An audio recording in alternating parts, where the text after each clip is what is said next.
Hello everyone. After the end of World War II, Argentina purchased surplus M4 Sherman in each country. It was engaged in a fierce arms race with another South American power, Brazil. However, in the 1960s, it began to become obsolete. The country launches a new main battle tank deployment plan. The weapon to be explained this time is the Argentine Army second generation main battle tank, TAM. The Argentine Army first asked the United States to deploy a new main battle tank. It consisted of 50 M41 Walker Bulldogs and 250 M113 armored personnel carriers. These were operable even in Argentina, where the infrastructure was not in place at the time. At this time, the United States was rejected because it supported the military dictatorship of its rival Brazil. Therefore, the same army submitted a request to European countries and participated in the next main battle tank trial. I called and purchased AMX-30 cars from France as a bridge until the decision. And France with the AMX-30, Germany with the Leopard One, the United States also proposed the M60, albeit late. However, the AMX-30 was mechanically unreliable, and the Leopard One was much heavier than its combat weight requirements. The M60 is too costly to deploy and operate, and the military said it could not choose from existing tanks. This time, we started the next main battle tank development trial, and European companies participated.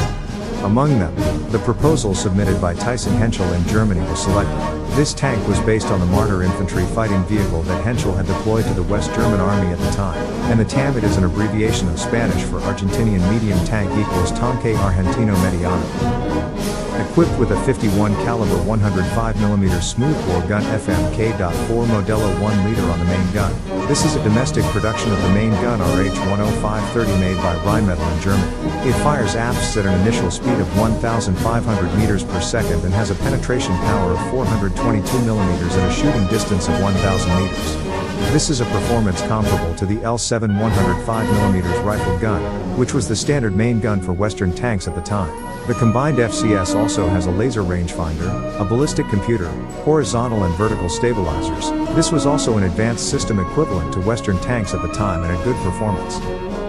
Like the base Marder, this car has a fully welded structure of rolled bulletproof steel plates for both the body and turret. Since it is based on the body of an infantry fighting vehicle, its defense is 30mm in front of the body. Even the front of the turret is only about 50mm thick, which was very thin at the time. It can only block explosive fragments from high explosive shells and armor-piercing shells with a 20mm caliber. As mentioned above, this is to deal with the poor infrastructure, and no further increase in thickness can be expected. Like the Marder, the engine mounted in front of the vehicle was also aimed at improving productivity.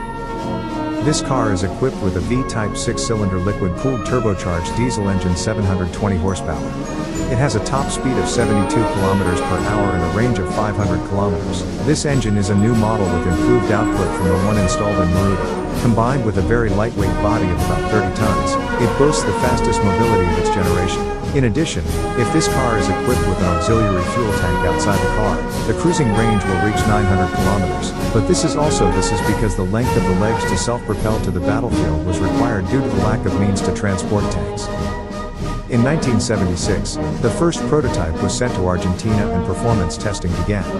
Satisfied, the Army ordered 200 of this vehicle and 300 infantry fighting vehicles VCTP based on this vehicle. It is easy to develop into derivative vehicles for the next main battle tank, as well as the Army various weapons were developed based on this car because I was looking for it. In addition to the infantry fighting vehicle type mentioned above, self-propelled howitzer type and self-propelled mortar type, the TAM family has expanded to include rocket-powered vehicles and tank recovery vehicles. TAM is held by Brazil, Chile, Peru, etc., which were Argentina's imaginary enemies. It was said to be the strongest tank in South America due to the huge difference from M51 SS and M41 WB. However, in the 1990s, Brazil and Chile began to introduce new tanks from Germany.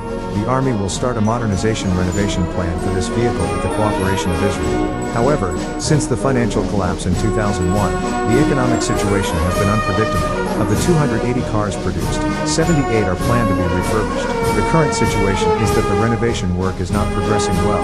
The only saving grace is that the vehicle has not taken part in any military campaigns to this day. Thank you for watching.